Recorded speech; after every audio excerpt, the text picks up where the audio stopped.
The total elector turnout was accordingly 98.2%. Only one ballot box was used for the poll, which was sealed immediately after the close of poll at 5 p.m.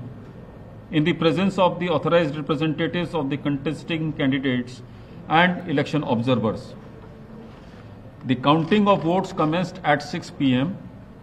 The ballot box was opened in the presence of the authorized representatives of the contesting candidates, election observers, and the counting officers, whom I had appointed to assist me in counting of votes. The ballot papers taken out were first scrutinized.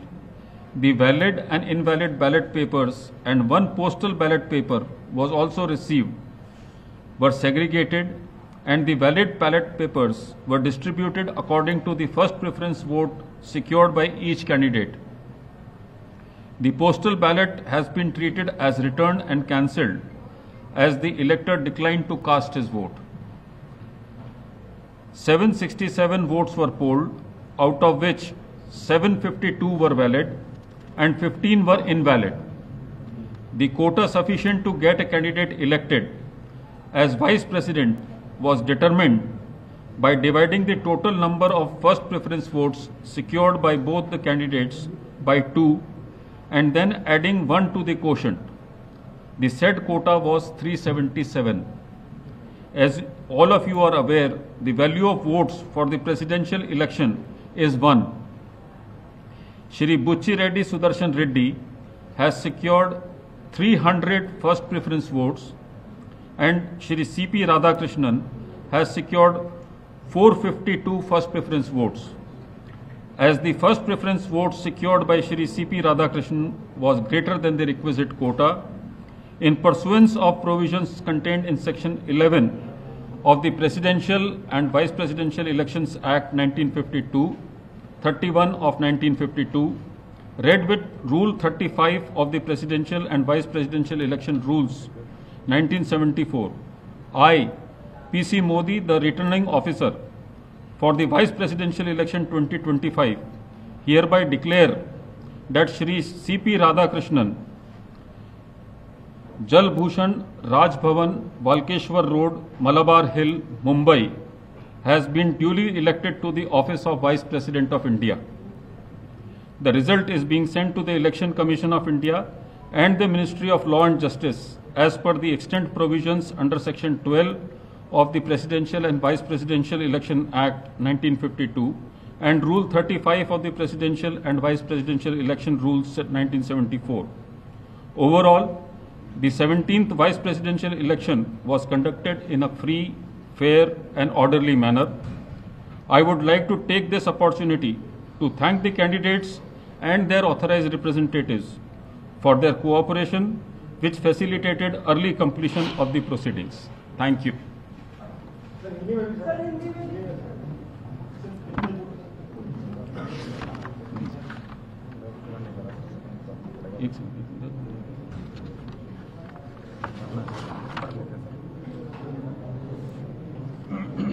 आप चाहते हैं पूरा पढ़ूं या सिर्फ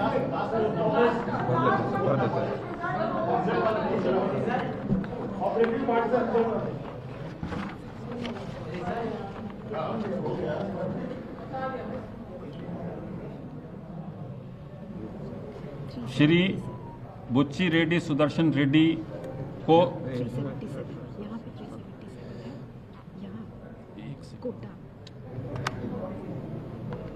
300 एक second Radhakrishnan जी को 452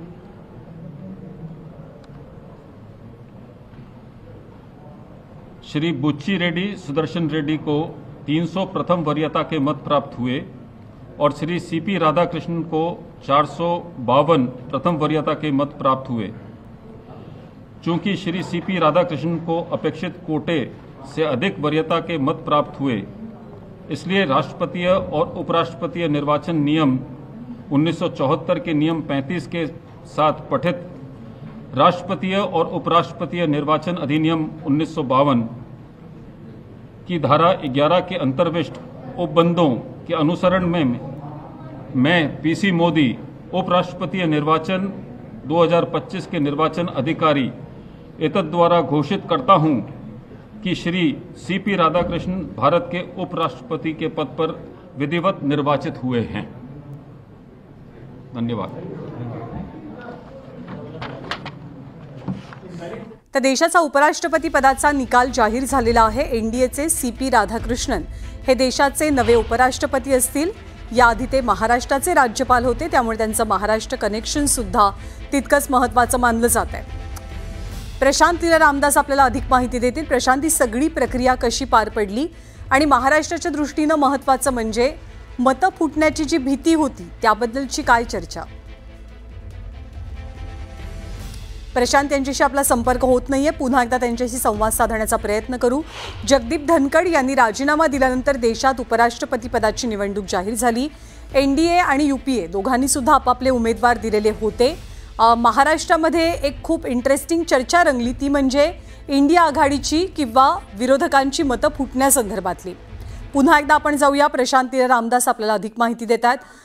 प्रशांत, ही प्रक्रिया तर पार पडलेली आहे, जे आकडे समोर आले 452 पहिल्या क्रमांकाची मतं सीपी राधाकृष्णन यांना, तर रेड्डी यांना 300 मतं, या आकड्यांवरनं काय प्रतीत होत आहे? महत्वाचं म्हणजे जर बघितलं आपण ज्या पद्धतीने माहिती मिळते, जर आपण या घडीला बघितली सगळी आकडेवारी, साधारणतः 767 मतं म्हणजे 98.2% मतदान झालं होतं आणि त्यामध्ये साधारणतः 352 मतं 752 मतं जी आहेत ही व्हॅलिड म्हणजे वैध ठरलेले होते आणि 15 मतं अवैध ठरले होते।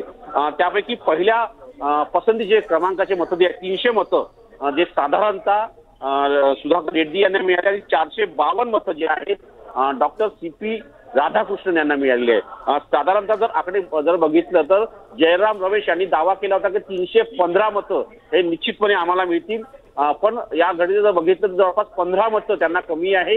म्हणजे साधारणतः 15 मतं हे जे दावा करण्याला त्यापैकी कमी आहे आणि साधारणतः 452 मतं जर बघितलं आपण तर हे साधारणतः ज्या पद्धतीने माहिती मिळत होती की यामध्ये 381च्या जवळपास ही मतं जी आहे ही साधारणतः मतं जी आहे ही साधारणतः एनडीए आघाडीच्या उमेदवारांना मिळेल, पण त्यातून जर बघितलं आपण तर जवळपास 50च्या जवळपास मतं जे आहेत हे फुटलेले आहेत असेच म्हणावं लागेल। आणि ज्या पद्धतीनं सकाळीच न्यूज 18 लोकमतनी संकेत दिले होते की अनेक मतं फुटण्याची शक्यता आहे, ज्यामध्ये महाराष्ट्रातील शिवसेना उद्धव बाळासाहेब ठाकरे, आम आदमी पक्ष या 2 पक्षांच्या प्रमुखांनी आपण नावं सांगितले होते, त्यापैकी त्याचा जवळपास निश्चित येते की साधारणतः महाराष्ट्रातून बऱ्यापैकी मतं फुटल्याची माहिती पुढे येते। थोड्याच वेळात कुठले मतं फुटले या संदर्भातली आकडेवारी पुढे येईल, पण या घडीला अत्यंत महत्त्वाचं आहे की उपराष्ट्रपती पदाच्या निवडणुकीमध्ये मतं फुटलेली आहे। एनडीए आपली आघाडी कायम ठेवण्यात यशस्वी झालेली आहे, पण इंडिया आघाडी जी आहे त्यामध्ये ती फसलेली आहे आणि त्यांचे मतदार फुटलेले आहेत आणि ते एनडीए आघाडीला ते मतं मिळालेले आहे। प्रशांत, महाराष्ट्राच्या दृष्टीने विचार करता या मत फुटीचा आगामी राजकारणावरती काही परिणाम जाणवू शकतो का?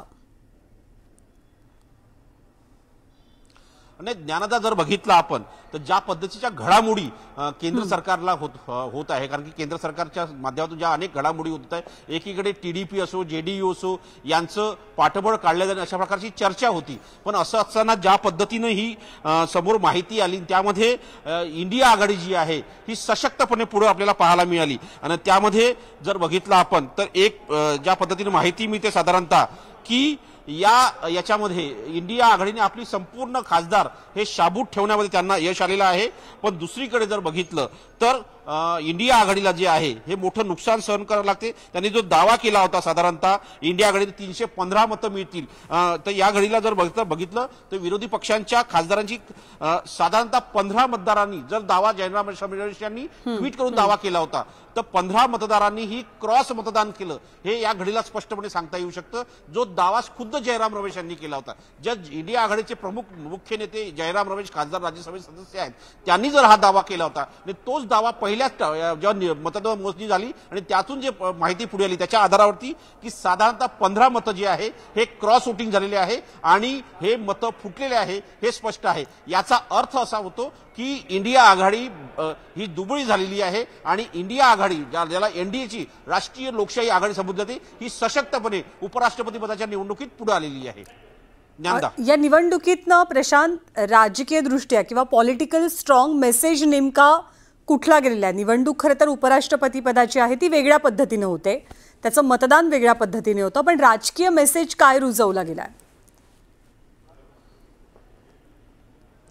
महत्वाचं म्हणजे जर बघितलं साधारणतः ज्या पद्धतीची आकडेवारी पुढे होती तर त्यामध्ये एक प्रकारे राष्ट्रीय लोकशाही आघाडी ही अतिशय सशक्तपणे पुढे आलेली आहे आणि सोबतच ज्या पद्धतीने एक मेसेज जातोय की गेल्या काही काळापासून पंतप्रधान नरेंद्र मोदी यांचं सरकार हे आघाडीचं ज्यामध्ये दुबळं सरकार आहे, खास करून जेडीयू आणि सोबतच जर बघितलं आपण तर जेडीयू आणि टीडीपी या दोन पक्षाच्या आधारावरती सामील आहे अशा प्रकारची माहिती असताना हे अत्यंत महत्वाचं आहे. हे मोठी गोष्ट आहे की राष्ट्रीय लोकशाही आघाडीचं सरकार हे निश्चितपणे सशक्त सरकार म्हणून पुढे आलेलं आहे उपराष्ट्रपतीच्या निवडणुकीनंतर.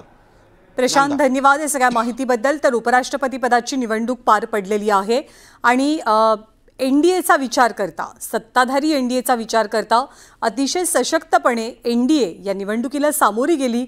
विरोधकांची मतं फुटतील अशी अटकळ बांधली जात होती, ती भीती किंवा ती शक्यता अखेरीस खरी ठरलेली आहे आणि महाराष्ट्रातनं काही मतं फुटल्याची चर्चा आहे.